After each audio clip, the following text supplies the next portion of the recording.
여러분, 사무엘서를 읽으시면서 열왕기 상하와 같이 보시면서 이스라엘의 왕들의 이야기를 우리가 만나게 됩니다. 하나님이 저들의 왕이었지만 이제 세상 다른 민족과 같이 왕을 요구하고 왕이 세워져 가는 것을 보게 되죠. 그런데 사무엘서를 언제 기록했느냐, 이 이야기가 많이 논란이 됩니다만은 일반적으로 남유다가 망한 뒤 약 20여 년 지난 포로기 때에 이 말씀이 기록되었다, 이렇게 보게 됩니다.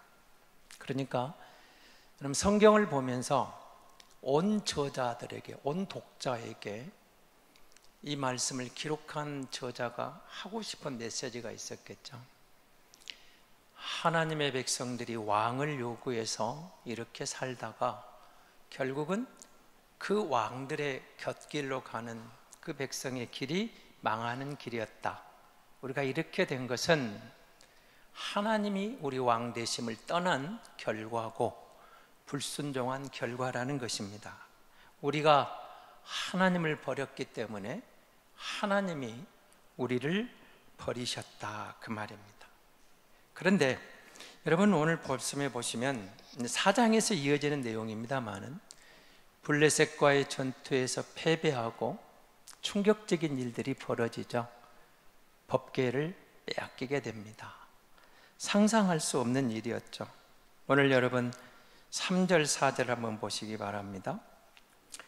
아스돗 사람들이 이튿날 일찍 일어나 본즉 다곤이 여호와의 궤 앞에 엎드러져 그 얼굴이 땅에 닿았는지라.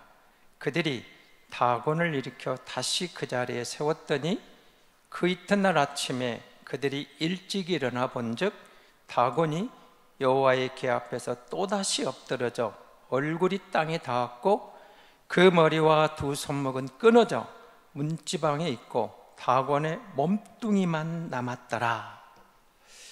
전쟁에 졌습니다. 법궤를 빼앗겼습니다. 그리고 그 법궤가 블레셋 다곤의 신전에 들어가서 전리품으로 놓였습니다. 이스라엘이 보기에, 블레셋이 보기에 하나님의 신이 패하고 우리 다곤 신이 이겨서 전리품으로 법궤가 여기 들어와 있는 겁니다. 참 이상한 일이 벌어진 거죠.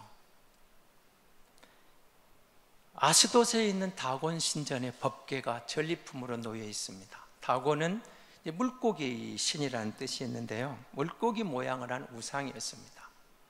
여러분, 그 물고기가 그 알이 배에 있는 걸 혹시 본 적 있습니까? 한두 개가 아니죠. 초롱초롱 여러 개의 알들, 물고기 알을 한번 보시기 바랍니다. 물고기 알이 생각하는 올챙이 알, 개구리 알을 한번 생각을 해보시고, 그처럼 물고기 많은 알이 배에 있는 것처럼 이 다곤이 물고기 신인데 우리에게 그런 풍요를 주는 신, 우리에게 물질의 풍요로움을 줄 수 있는 신이라 저들이 섬겼던 것이죠. 위에 바알 아세라 신들이 있습니다만은 저들이 물고기 뱃속에 있는 그 알처럼 우리에게 풍요를 줄 수 있는 그런 신으로 섬겼습니다. 그래서 하나님의 신이 패하고 우리 신에게 전리품으로 돌아왔다. 엘리 제사장이 죽어갑니다. 그의 두 아들이 죽었습니다. 며느리는 아이를 낳다가 죽어가며 하나님의 영광이 끈따났다라고 이가봇이라고 아이의 이름을 지어갑니다. 하나님의 법궤가 빼앗기고 이것이 자기들의 전리품이 되어 신전에 놓여지는 순간 블레셋은 너무 기뻤겠죠. 우리가 이겼다, 우리 신이 이겼다. 그리고 세레모니를 펼치게 되는 겁니다. 기뻐하라, 우리가 이겼다. 그렇게 외치고 있는 저들, 마치 여러분 손흥민 선수가 골을 넣고 카메라를 상징하는 세레모니 하는 장면을 보시길 바라고, 요즘 프로야구 홈런 친 그 누군가가 한 바퀴 돌면서 힘찬 세레모니 하는 장면을 보시기 바랍니다. 우리가 이겼다. 그런데 그 다음 날 다곤 신전에서 무슨 일이 일어납니다.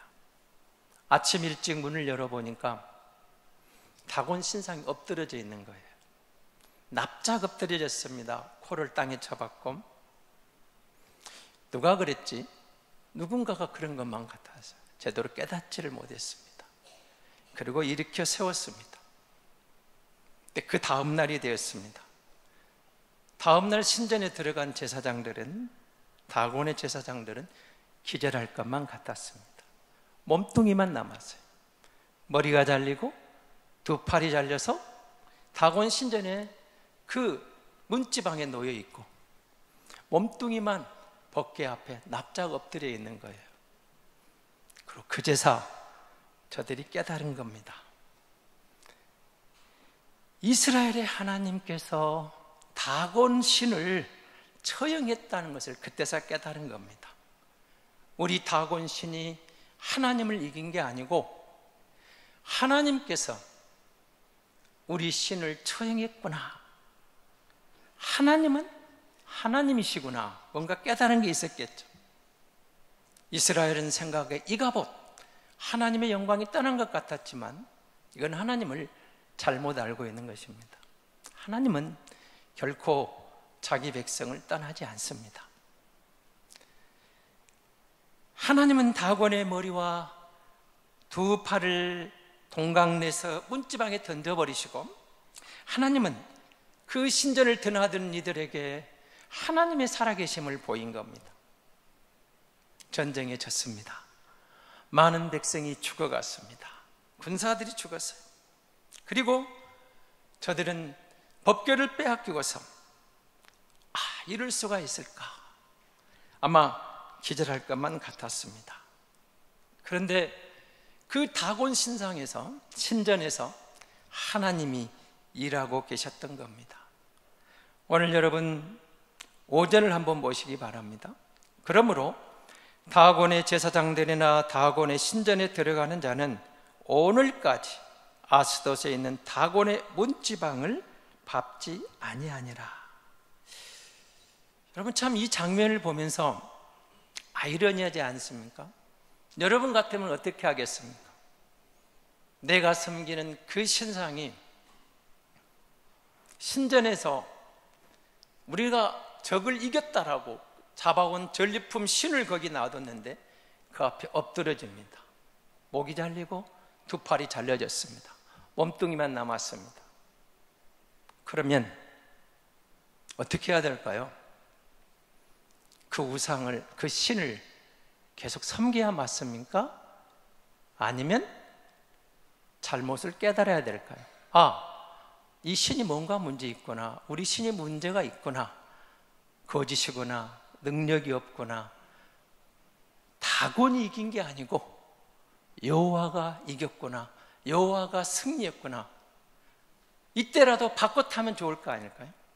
다곤을 버리고 여호와께로 돌아올 수 있다면 얼마나 좋았겠습니까? 근데 그럴 수가 없어요. 그것이 우상 숭배자들의 한계입니다. 이방 신들의 한계입니다. 이방 백성들의 한계예요. 그래서 여러분, 우리가 여호와께로 돌아왔다는 것이, 예수 믿어 하나님의 자녀가 되었다는 것이, 믿음의 백성이 되었다는 것이 하나님의 은혜라는 겁니다. 믿음이 하나님의 선물이라는 거예요. 여호와가 이스라엘을 택하십니다. 내가 너희를 불러냈다. 너희는 내 백성이고 나는 너희 하나님이다. 내가 거룩하니 너희도 거룩하라. 거룩한 하나님, 거룩한 백성, 하나님이 말씀하시는 거예요.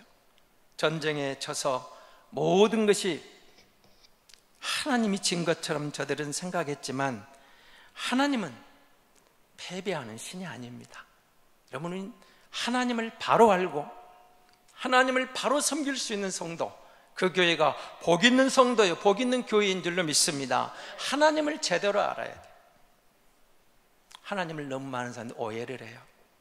그래서 여러분, 이가봇, 하나님의 영광이 떠났다, 하나님이 이 전쟁에서 졌다. 하나님은 그런 하나님이 아닙니다. 하나님은 하나님 자신으로 온전하신 분입니다. 하나님은 하나님 자신으로 완벽하신 분입니다. 하나님은 하나님 자신이 전능하신 하나님입니다.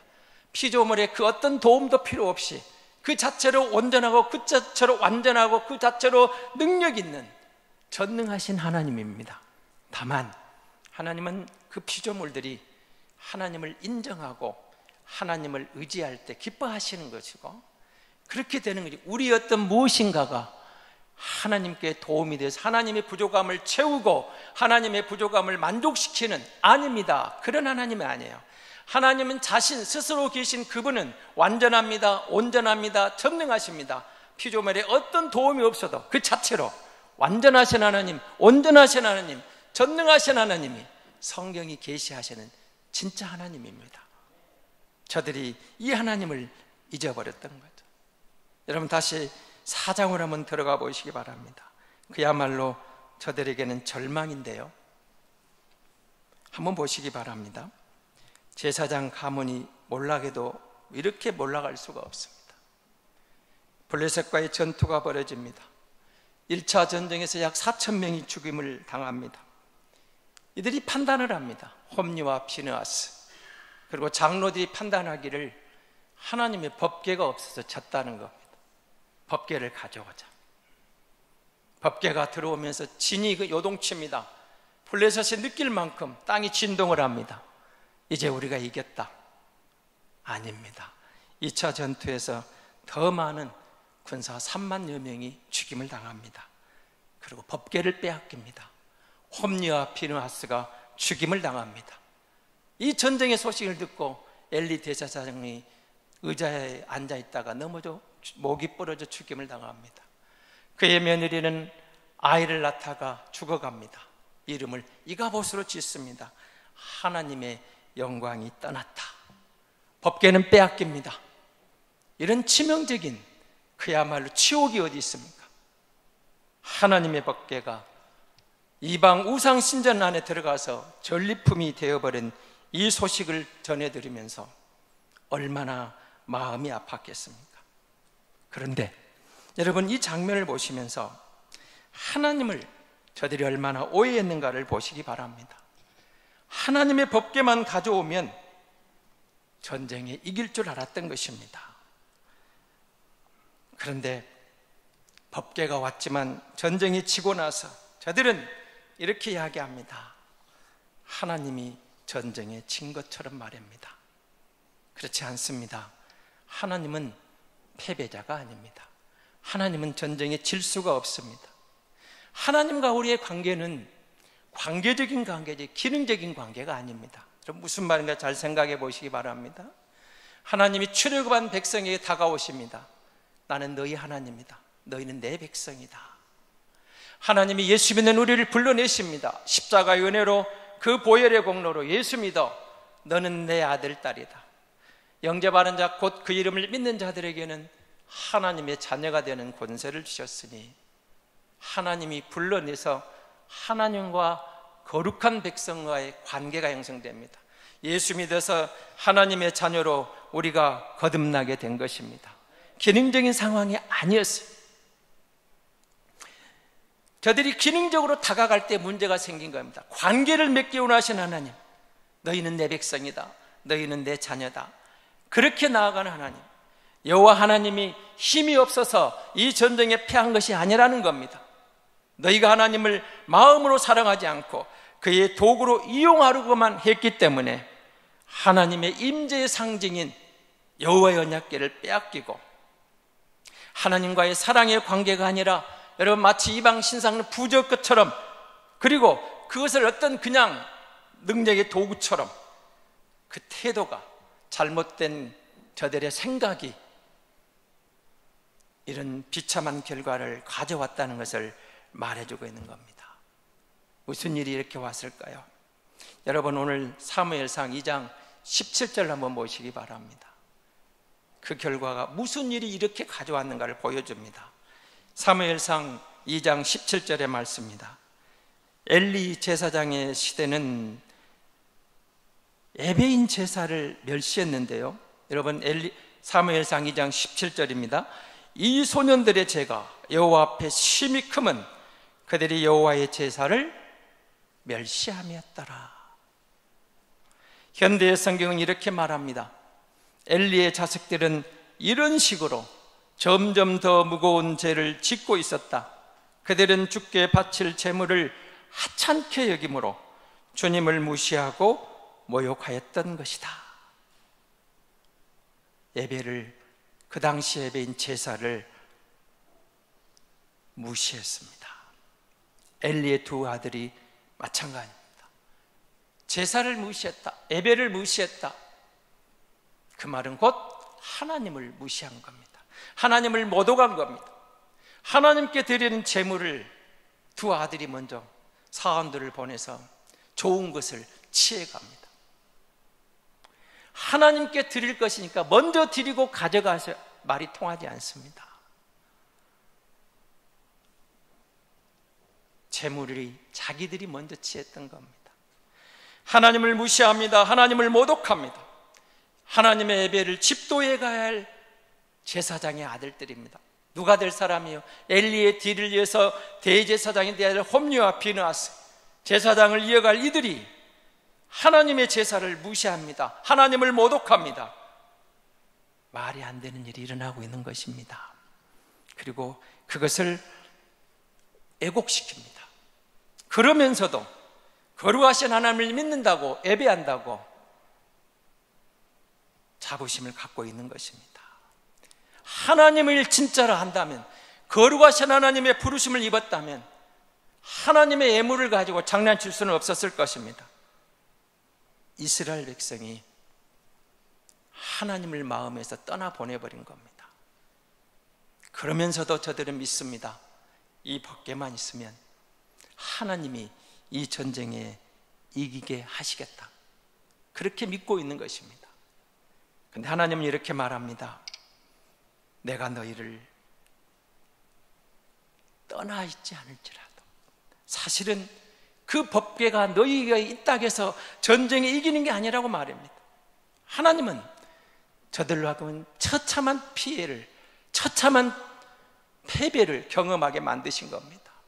그리고 하나님은 저들이 부끄러움을 당하는 그 순간에 우리가 전쟁에 졌다고, 우리의 법궤를 빼앗겼다고, 이가봇이라고 하나님 영광이 떠났다고 생각하는 그 순간에 다곤 신전에서 하나님이 일하고 계셨던 겁니다.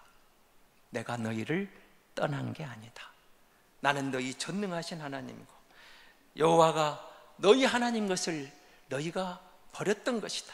너희가 나를 떠난 것이, 내가 너희를 떠난 게 아니다.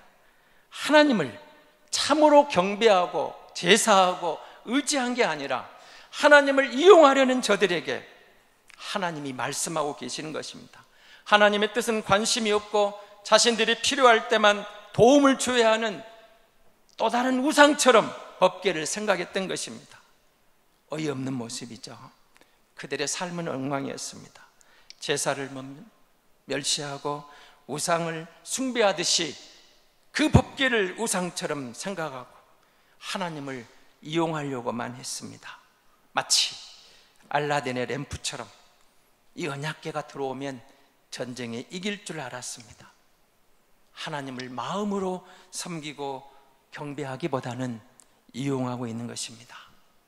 그리고 저들의 생각은 사실은 블레셋 사람들과 다를 바 없는 그런 생각이었습니다. 결론은 법궤를 빼앗겼습니다. 하나님은 영광의 하나님이셨습니다. 저들은 하나님 영광을 가리웠을지라도 스스로 하나님은 살아계신 하나님을 드러내시는 겁니다. 다곤을 처형하심으로 목을 치고 두 팔을 잘라내셔서 문지방에 던져 넣으시면서 하나님이 살아계심을 드러내시는 겁니다. 지금 우리가 비록 포로로 끌려와 있지만 하나님은 이 가운데도 일하시는 하나님인 것을 하나님은 보기를 원하신 겁니다. 다곤 신장에서 하나님은 일하고 계셨습니다. 빼앗겨버린 그 현장, 전쟁의 패배의 현장, 우리가 하나님 영광의 떠났다고 외치는 그 현장에서 하나님은 전쟁에 치다는 전리품으로 가 있는 그곳에서 일하고 계셨던 것입니다. 그들이 하나님을 떠났지 하나님은 저들을 떠나신 적이 없었다는 것입니다. 오늘 우리가 예수 믿으면서 우리의 왕이신 하나님의 음성을 듣기를 원합니다. 말씀에 계시하신 그분의 말씀이 깨달아지기를 원합니다. 하나님이 들려주시는 거기에 하나님의 뜻을 우리가 성령의 감동으로 깨달아야 되는데, 여전히 우리는 나의 자아가 살아서 너무 많이 우리의 생각이 앞동질러 가버립니다. 하나님은 교회를 떠나신 적이 없습니다. 하나님은 자기 백성을 떠나신 적이 없습니다. 하나님은 하나님이십니다. 문제는 저들의 마음에 있었습니다. 이가봇, 하나님이 떠났다. 모든 것이 떠났다. 하나님의 영광도 끝났다. 이제는 시아버지도 죽고 남편도 죽고 법궤도 빼앗기고 나도 죽어간다. 의지할 곳은 아무것도 없다고 생각하는 그 순간에 하나님은 다곤 신전에서 일하고 계셨던 것입니다. 그 하나님이 전능하신 하나님입니다. 그 하나님이 온전하신 하나님입니다. 끝나는 그 순간에, 졌다는 그 순간에도 하나님이 여전히 저들의 희망이었던 것입니다. 하나님이 저들의 진정한 왕이었던 것입니다. 하나님이 여러분 교회를, 우리를 결코 떠나지 않는 이 사실을 꼭 주목하셔야 됩니다. 많은 사람들이 한국 교회를 염려합니다. 우리 교회를 염려합니다. 그럴 때 하나님의 말씀으로, 하나님의 방법으로 내가 하나님을 알고 있는가? 하나님을 찾고 있는가? 여러분, 우리가 한번 돌이킬 때가 아닌가 생각해 봅니다. 하나님은 하나님만이 지존하신 왕이요, 전능하신 왕이요, 패배할 수 없는 권능의 왕이신 것을 분명하게 드러내십니다. 사실 여러분, 이스라엘은 왕이 없을 때도 이런 모습이 아니었습니다. 출애굽을 어떻게 합니까? 당시 제국인 애굽에서 10개의 재앙을 통해서 저들을 애굽에서 불러내신 누가 하셨어요? 저들에게는 저들이 요구하는 왕이 없던 시절입니다. 홍해를 걷는 것을 좋은 지도자가 왕이 있어서 걷는 게 아니지 않습니까? 하나님이 모세를 쓰시지만 하나님이 이렇게 말씀하시는 겁니다. 광야 여정 가운데 모세가 지도자로 나서 있는 것 같지만 모세가 왕이 아닙니다. 요단을 건넙니다.